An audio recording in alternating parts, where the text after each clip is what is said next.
masih di kandangnya Kang Dadan Sugianto, dan masih di channel Uus Suherman juga. Nah, jadi teman-teman, mumpung saya masih di kandangnya Kang Dadan, masih ini ngobrol-ngobrol sama Kang Dadan. Jadi memang sebenarnya Kang, tujuan utama saya kesini sebenarnya mau apa ya? Karena saya tuh kurang paham Kang, Holland Lop yang baik lah atau bagus itu seperti apa Kang. Jadi mungkin apa ya, secara SOP-nya mungkin ya Kang ya, tuh mungkin bisa dijelaskan Kang. Soalnya saya kalau ada yang tanya Kang, Holland Lop gimana, saya bingung sendiri. Nah ini ada nih, jadi langsung aja Kang. Nah silakan Kang. Ya, jadi teman-teman, di kesempatan kali ini saya akan coba sharing ya tentang sharing mengetahui Holland Lop yang baik atau yang bagus itu sebenarnya seperti apa.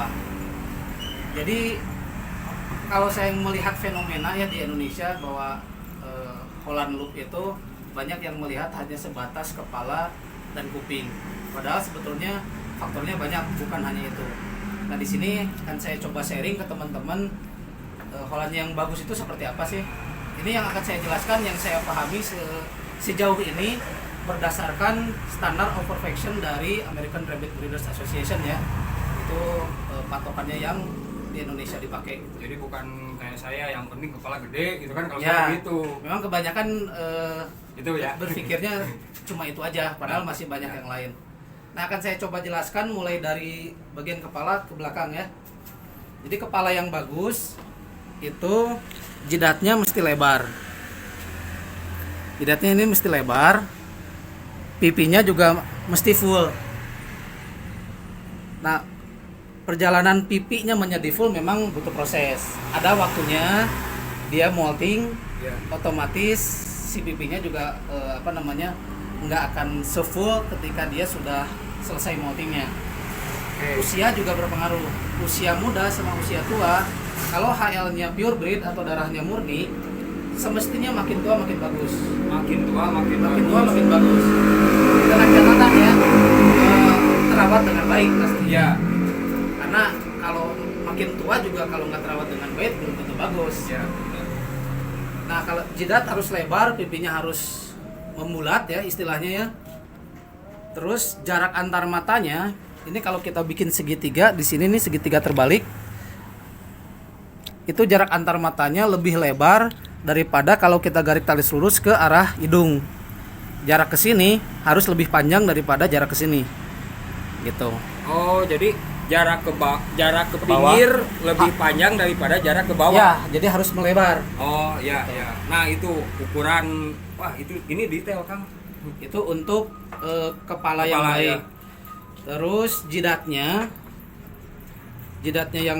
yang bagus. Ini juga membulat, Kang. Membulat pendek gitu juga, Kang. Oh, jadi, iya. Kalau istilahnya bahasa Prancis dempok lah kan. Ya, burengep pokoknya namanya. Burengep. Kayak habis ditabokin gitu. Yang jelas kelinci harus dalam kondisi sehat pasti. Iya. Nah, mata yang sehat jelas dia akan lebih terlihat berbinar. Kalau sayu itu artinya matanya sedang dalam kondisi sakit. Nah, itu juga termasuk dalam penilaian ketika kontes. Ya. Atau salah satu syarat kelinci Holland Lop yang baik. Nah setelah itu kita lari ke mahkota dan kuping. Oh, ada mahkotanya, Kang? Ada. Yang nama mahkota itu ini ya. Yang apa sih bahasa Indonesianya muncugug. Oh, ini ya Lebih, yang jambul. Ya, jambul lebih menggunung lah katakanlah gitu. Nah, mahkota sama kuping. Mahkota sama kuping ini komponennya tidak bisa terpisahkan satu sama lain. Iya. Jadi kalau misalnya mahkota itu kan ada 3 komponen ya. Front to back atau depan ke belakang, side to side, samping ke samping, sama ketinggiannya. Nah kalau kita bicara yang baik aja dulu ya. Iya. Yang sesuai SOP, mahkota yang baik itu dia dimulai dari belakang mata.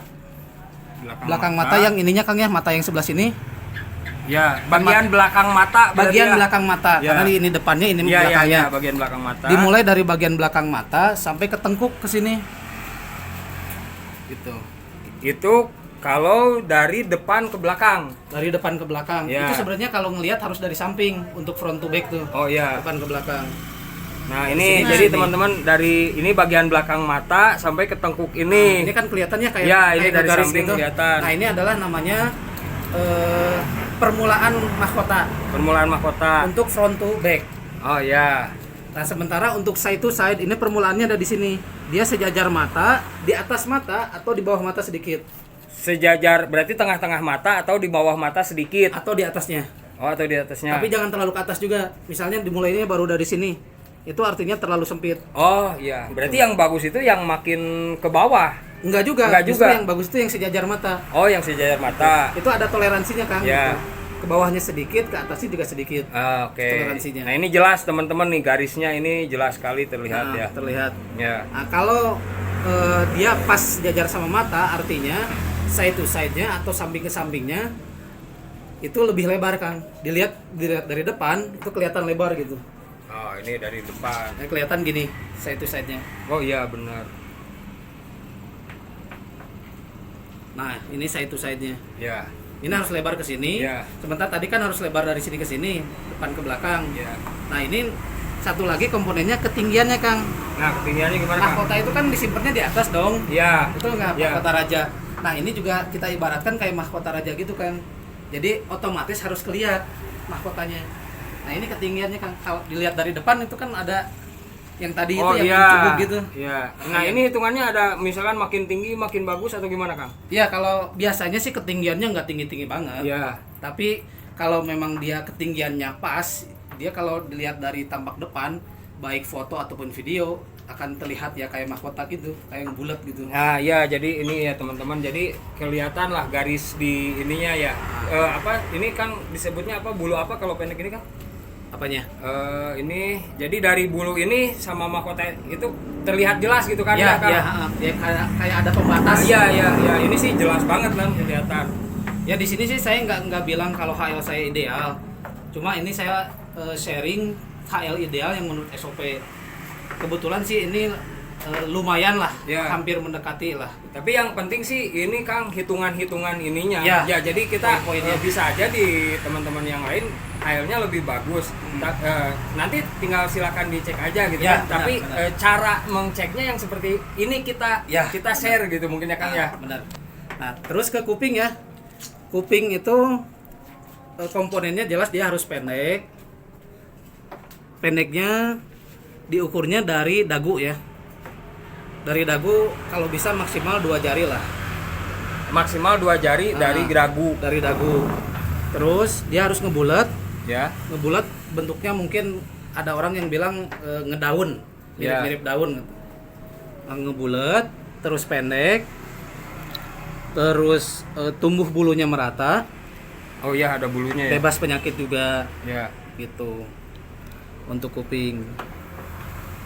Nah, kuping yang sebenarnya lebih ideal itu di sini, Kang. Ke bawah ke depan sini nih. Jadi pas di belakang mata. Lebih bagus. Ini kan ada jarak lah kurang Ya. lebih 1 kelingking saya lah ya. Ya. Idealnya tuh di sini, Kang. Pas di sini nih. Oh. Idealnya. Ya. Idealnya. Kalau ini ke bawah ke depan, Kang, ini biasanya lebih lebar lagi. Jadi crown front to back-nya lebih lebar. Oh. Makanya tadi saya bilang antara mahkota dan telinga itu sebenarnya komponen yang tidak bisa Ya, dipisahkan satu betul. sama lain. Gitu.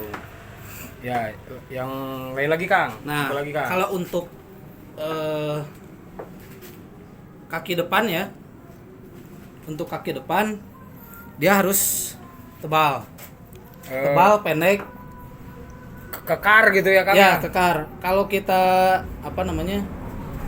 Kalau kita analogikan itu kakinya kayak kaki gajah gitu, Kang. Gajah kan kakinya lurus ya gini ya. Iya. Nah, dia lurus kayak gini, terus apa ya istilahnya? Kalau istilah di luar negeri sih nggak apa sih namanya?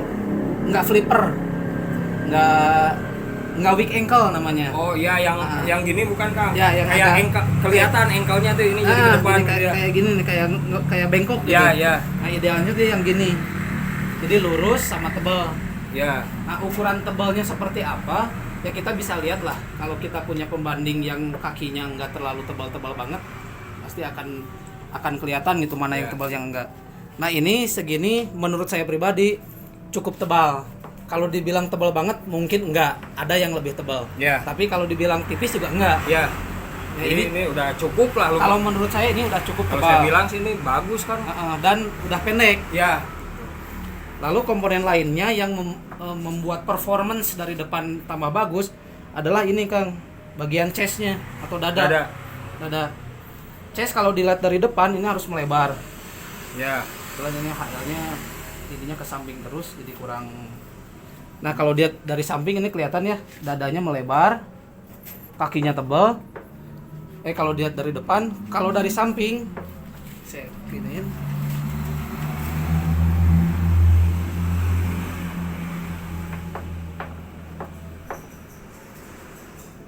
Nah kalau dari samping ini Kang kelihatan nih. Garis atau gimana? Kayak ayam serama tuh kayak lagi ngebungkuk ini nih. Kolontong kan? Kolontong. Sombong. Nah, ini ada bulunya itu penuh. Bidang. Kalau binaragama beginilah. Nah, gitu. Ya, kayak adanya kolontong bidang gitu ya. ya. Benar. Ya. Ya.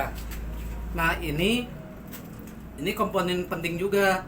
Kalau dilihat dari depan melebar, dilihat dari samping juga full, istilahnya itu namanya full chest. Full chest. Full chest. Itu pengaruhnya ke apa, Kang? Ke performance. Shouldernya lebar apa enggak, ini bisa jadi penentu juga. Oh, jadi kayak tadi crown sama kuping, ini bisa juga mempengaruhi ke yang lain-lainnya gitu, Kang? Iya. Kalau misalnya kaki depannya panjang, tipis, biasanya akan membentuk bone secara keseluruhan, Kang. Oh, jadi berarti Kang kalau gitu bone ini si kaki depan ini dia jadi dia bisa, yang penting ini harus bagus karena dia bisa mempengaruhi keseluruhan gitu. Iya. Kang? Jadi kalau saya mengutip perkataan Chris Jamni, bone ini kan kalau di kontes nilainya memang 10. Ya. Nggak terlalu besar lah, 10. Tapi 10 yang sangat penting.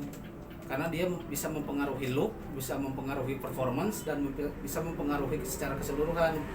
Kalau misalnya katakanlah kaki depannya pendek, panjang, biasanya itu ketika di posing juga susah. Terus tulang ininya juga pengaruh, kadang-kadang panjang juga. Sementara HL ini kan compact grade, dia harus head to body proportionnya harus 1:2. Nah, itu apa yang dimaksud dengan itu, Kang? Nah, head to body proportion itu biasanya disebut dengan istilah body type. Ya, ini kita sekarang langsung di situ atau Ya, belum nih? langsung ke situ aja. Nah, bagaimana cara mengukur 1:2-nya? Kita anggap aja gini nih. Ini ukur 1 gini. Kepala berarti. Kepala. Kan 1. head to body proportion, berarti Oke. ukuran kepala harus 1:2 dibandingkan dengan bodinya. Ya. Ini 1, pindahin ke sini 1, pindahin ke sini 2. Nah, ini sudah benar. Secara head to body proportionnya sudah 1:2. Nah, itu Kang. Jadi mungkin ini juga sedikit meluruskan saya maksudnya, Kang. Karena selama ini sih pandangan saya 1:2 itu bahwa kepala ini badan ini harus 2 kali kepala. Berarti salah saya, Kang, ya. Badan harus 2 kali kepala. Kalau pengertiannya kayak yang tadi saya bilang sih udah benar. Enggak, maksudnya kan kalau ini dari hitungannya dari jarak begini, Kang. Dari gini ke sini. Iya. Kan kalau saya hitungannya berarti ini kemungkinan badan itu harus lebih kecil lagi karena ini berasa. Ya. Hanya kita ngambil panjangnya aja. segini. Kan ini kan segini. Ya. Pindahin ke sini 1, ke sini 2. Oke. Karena ada juga Holland yang badannya panjang. Entah apa yang mempengaruhinya ya, maksudnya entah mixed breed kan, entah hal-hal lain saya juga nggak tahu, tapi ada. Nah yang jelas HL itu harus 1:2 karena dia termasuk compact breed. Kalau lebih panjang istilahnya disebutnya long body, tapi kalau pendek udah 1:2 istilahnya short body. Nah yang diinginkan adalah yang short body. Nah sekarang kita lanjut ke bagian belakang ya, Kang ya. Bagian belakang itu ada beberapa komponen. 1 shoulder di sini, di tengah midsection, ketiganya di belakang hindquarter. Mungkin yang saya jelaskan mungkin boleh jadi tidak lengkap ya, Kang ya. Kalau ada yang tidak lengkap, bolehlah teman-teman yang lebih tahu silakan menambah-namakan aja nanti di kolom komentarnya ya, Kang ya. Ya. Nah, komponen ketiga itu shoulder, midsection dan hindquarter. Kalau kita tarik garis lurus itu menjadi komponen yang namanya sideline. Sideline yang baik itu harus seperti ini. Ini adalah shoulder ya Kang ya. Bagian atas shoulder, bagian bawah hindquarter. Berarti ini bagian bawah. Ya, ini bagian bawah, ini bagian atas. Ya. Nah, kita gambarkan aja seperti ini. Ya. Ini yang ideal seperti ini Kang. Harus ada sudut katakanlah 15 derajat lah. Saya nggak tahu sudutnya mesti berapa. Ya. Yang jelas harus begini. Dia nggak boleh lurus, nggak boleh kebalikannya. Lurus pun nggak boleh, Lurus apalagi kalau kebalikannya. Kebalikannya karena kalau kebalikannya artinya shouldernya terlalu lebar, hindquarternya atau katakanlah kita bokong ya, bokongnya malah sempit. Itu malah nggak boleh. Ya. Yang ideal kayak gini. Yang diinginkan. Yang atas ini shoulder, yang bawah ini hindquarter berarti hitungannya ya. Hitungannya kalau kayak gini shouldernya masih terbilang lebar, hindquarternya juga lebar. Oke. Ini kalau dilihat dari kacamata sideline. Jadi pas ditarik garis lurus ini kayak gini. Ya. Gitu. Jadi lebih bisa terlihat kalau dari atas mungkin Kang ya. Iya, dan memang ketika katakanlah ketika saya ngejuri, ini feel-nya dirasakan dengan megang. Ya. Bagaimana mengaplikasikan sideline ini harus seperti ini dengan cara dipegang. Harus dipegang. Jadi teman-teman nanti bisa langsung praktekkan nih yang sudah punya Holland Loop. Dari sini kita ini pakai feeling lah ya, dipegang gini ke tengah untuk ngecek dagingnya atau loinnya, lalu ke belakang ke bagian hindquarternya. Dan makin kesini tangan kita makin ngebuka. Makin ngebuka karena tadi ini harus gini. Oke. Kalau lurus juga nggak bagus. Artinya kalau lurus hindquarternya kurang melebar. Padahal yang diinginkan harus melebar. Melebar ya Kang. Kalau sesuai SOP ya. Ya hampir semua jenis mungkin Kang kalau hindquarter melebar itu. Iya. Hampir semua jenis lah kita anggap itu ya. Iya. Cuma kalau di sini kan kita di HL ya. Iya. Kaitannya antara shoulder, midsection dan hindquarter adalah ketika ditarik garis lurus dibilangnya sideline-nya. Oke. Harus begini. Iya. Terus yang bagian lainnya itu ada di sini Kang. Ini namanya top line Kang. Top line-nya di mana Kang? Top line itu ini. Jadi gini. Jadi yang bagus itu? Yang bagus itu harus kayak gini. Jadi ada lurus dulu atau? Lurus dulu gini. Emang harus lurus. Lurus baru turun. Baru turun. Jangan kalau misalkan miring gini. Kalau miring itu istilahnya slope, tapi slope. dia nggak diskualifikasi, hanya fault, hanya kesalahan, mengurangi poin. Yang jelas jadi catatan itu Kan? Ya, betul. Artinya kalau kita mau ngebreeding, misalnya kita punya jantan yang slope, berarti betinanya usahain jangan yang slope. Supaya harapannya anaknya nggak slope seperti bapaknya. Ya. Di sini bagian top line harus seperti ini. Nah lalu ketika kita ngecek, kita balik lagi ya ke yang tadi sideline. Ketika ngecek bagian midsection, bagian sini dagingnya harus penuh. Midsection. Karena rata-rata di kontes biasanya sideline-nya udah oke, tapi kekurangannya ada di midsection. FG juga sama kan? Dagingnya kurang. Yeah. Nah dia masuk ke fault atau kesalahan, istilahnya namanya lack of loin atau kekurangan daging. Itu Kang dari kan kalau tadi hindquarter ini bisa jadi dari genetik atau bukan Kang yang melebar itu? Iya. Nah kalau yang midsection ini genetik atau ada juga pengaruh lain Kang? Sebenarnya dua-duanya satu genetik, kedua pakan. Nah pakan dan perawatan tentunya. Karena pakan udah bagus misalnya, perawatan juga udah bagus, tapi mungkin kondisi kelincinya belum memungkinkan supaya dia penyerapan nutrisinya maksimal, pengaruh juga. Jadi genetik dan perawatan serta pakan menentukan hal itu. Kalau sudah ada genetiknya enak, tinggal menyesuaikan pakan. Ya, jadi tinggal kitanya ya yang kerja keras. Yang penting pertamanya awalnya pasti genetik dulu. Betul. Kalau pakannya bagus tapi genetiknya nggak ada juga pasti capek. Susah lah. Bisa dibilang susah kan? Bisa dibilang susah, hampir mustahil malah. Nah itu benar Kang. Kalau di sininya udah sempit gitu. Oke Kang, lanjut Kang. Udah sih ya, udah semuanya. Jadi intinya yang mesti diperhatikan, yang paling utama ketika kita mau evaluasi dari kecil, kalau saya pribadi melihat body type dulu Kang. Body type harus 1:2 dulu. Karena ketika body type-nya sudah enak, itu kayak perkembangan kepala dan lain sebagainya akan tinggal mengikuti sesuai dengan perkembangan selama perawatannya. Ya saya sih perawatannya normal-normal aja ya, sama kayak aja yang lain lah. Jadi ya mungkin itu aja Kang ya. Jadi teman-teman memang karena kita juga terkait waktu ya teman-teman, tapi insya Allah yang barusan dipaparkan untuk saya pribadi pun itu sesuatu yang baru. Jadi bagaimana kita cara melihat itu, yang penting caranya gitu kan. Caranya ini kita mengetahui yang bagus itu harus seperti apa. Nah mungkin ini yang barusan itu udah banyak banget kalau menurut saya ya. Nah kalaupun ada yang belum disampaikan di sini teman-teman ya, misalkan terkait warna dan sebagainya, teman-teman bisa langsung aja ceknya ke YouTube-nya Kang Dadan Sugianto Channel ya Kang ya. Ya, ada beberapa sih yang udah saya sharing tapi belum lengkap juga sih Kang. Ya itu insya Allah lah bisa membantu, karena saya pun sering ngintip-ngintip di situ Kang ya, sedikit ada pencerahan lah. Dan mungkin buat apa ya, buat teman-teman sekali lagi kalau misalkan mau berkunjung atau misalkan menemui Kang Dadan lah untuk sharing ini, ataupun ingin memiliki Holland Loop dari Kang Dadan, untuk kontak dan alamatnya nanti bisa saya sertakan di deskripsi. Mungkin itu aja Kang ya. Terima kasih Sama-sama, banyak Kang. Ini ilmunya saya benar-benar mendapat pencerahan ya. Mudah-mudahan bermanfaat khususnya untuk saya, umumnya untuk teman-teman di di rumah ya.